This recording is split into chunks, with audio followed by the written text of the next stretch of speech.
Hey everyone, welcome back to my channel. I am here to give you all a breakdown of one of the sparring rounds that I just did in sparring, boxing of course, the other day. This guy, I had watched him spar. This is my second round. This is his second round as well, but I watched him spar.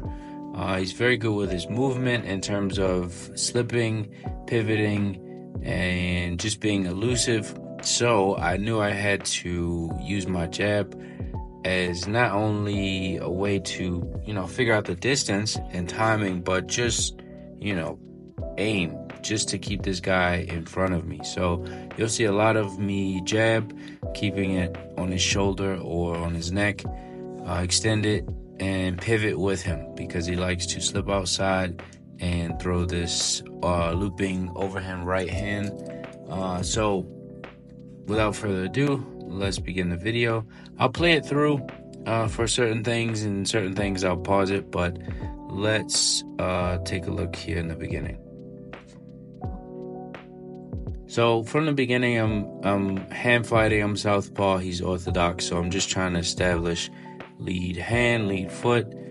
I catch him with a nice 2 right there, just trying to measure the distance, and then I give him some space, let him come out, get his stuff off. So this is all hand fighting, trying to get that lead foot, trying to get that lead hand, establish the jab, understand his timing, understand what he's trying to do. We tie up here, break it up, reset. Now, I am in Philly shell. Of course, many people know this from Floyd Mayweather. I drilled it a couple times in, pads and with coaches, so I wanted to try it in sparring. Southpaw, Philly shell. I am still trying to find this guy. The timing, he does something tricky. I'll pause it. I'll bring it back and pause it. You can see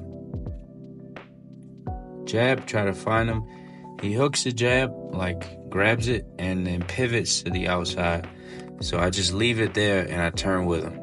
Turn, and we reset. After the pivot, he tries to slip in. I barely catch him with a right coming in, but it's enough to back him up. Get some space, reset. Leave the jab out again. Pivot. You see he's slipping to the outside. So I turn with him and we're back. Reset. More feints. Just trying to figure this guy out. I mean, he's slippery. We grapple up. I give him some space. Come out. By this time, my coach is saying, I can hear him in the audio. More punches. And I'd like to, but I just don't want to throw crazy stuff and get caught because this guy, as you see, he's quite elusive. So still trying to find him. Jab. It's cool. All right. Yeah, coach is saying, throw some more punches. He slips outside. Pivot. Oh, he tried to take my head off. Look at that. But I had that hand there. There's a frame.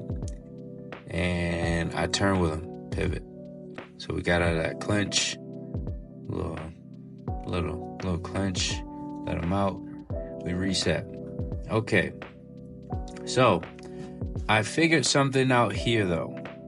And you can see right there that I figured out when he steps, he's slipping. So every time he steps, he's slipping outside. And I almost got him, but he stepped on my foot and it got smothered. But I did see that. So I'm aware of that now. And it's something that I'm going to be looking for. So we separate.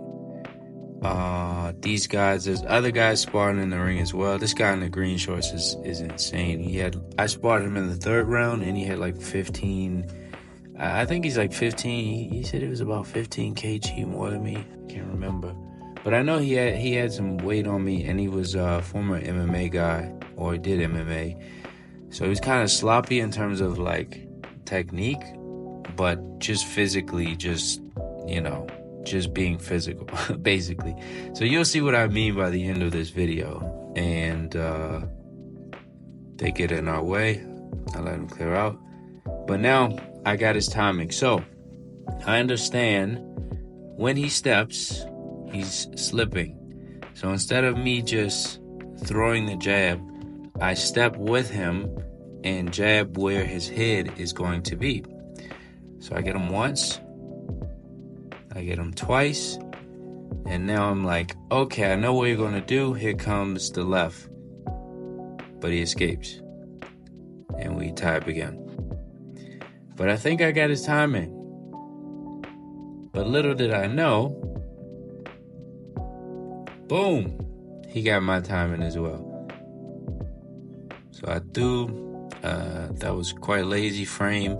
He slipped right under it, tagged me on the forehead. But I kept the frame out, so when he pivoted, I pivoted with him. See my back leg swing around, and then it's just an uppercut from there. Boom. But I'm in a position now where I realize, oh man, he's got my jab. He knows my timing. I need to try something else. So let's just go with left cross. So I go left cross. It gets through, and you can see his final position. His left hand reached out to try to deflect it. And I noticed that. So immediately I thought, let's do it again, but throw it low and see if he reaches for it. I threw it low, and sure enough, right there. You can see, I throw it at his hip, actually. I hit him in his hip. His left hand goes down to try to block it. And to me, that's a tell. Because if you're reaching that low with that hand, you're just asking for a hook. So I noticed it the first time, but I confirmed it the second time with the left low cross. So I reset very quickly, and I just said, okay, I'll show him the left. I won't even commit to it. I'll just show it. And if he reaches for it, I'm already coming with the hook. It's just a faint left, right hook. And guess what? He reached, boom, cracked his ass. Let me go back. So I show him the left. There it is. You can see his hand comes to reach for it, and I just, pull it right back and then hook right over the top. Show it, left hook, boom. So here's the funny thing. At this point, I'm looking at his face because I know I just cracked him. I hit him hard, and the timing was perfect. His eyes are like rolling up, and his face is red, and he's biting his mouthpiece. At this very moment, I'm looking at him. He's going, "Arr!" Like he's dazed, and he's trying to like get his, awareness back. And that's when I just said, "Oh shit, you all right, man?" Because I'm not trying to hurt this guy. I'm not trying to hurt anyone in sparring, man. I'm not that guy. If the guy on the ropes in the back there, I sparred him in the first round, and he was a little uncoordinated. Technique was sloppy.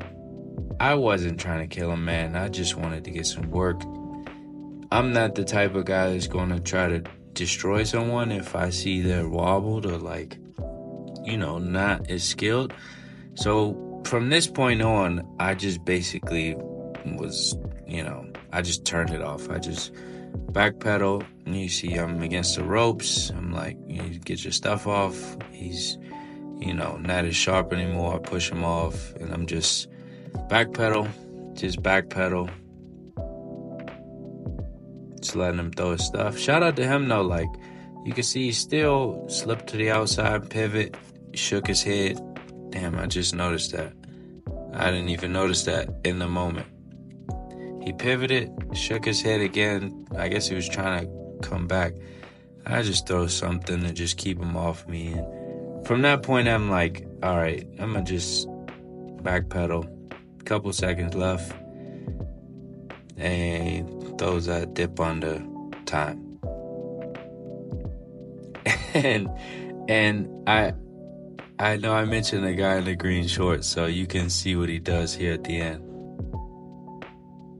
We hug, and out of nowhere, this guy's he's getting wrestled to the ground, and they're tussling on the ground. But overall, I think this was a good sparring session. I really wanted to work on my jab, controlling the distance, lead foot dominance. I did a lot of that in the beginning.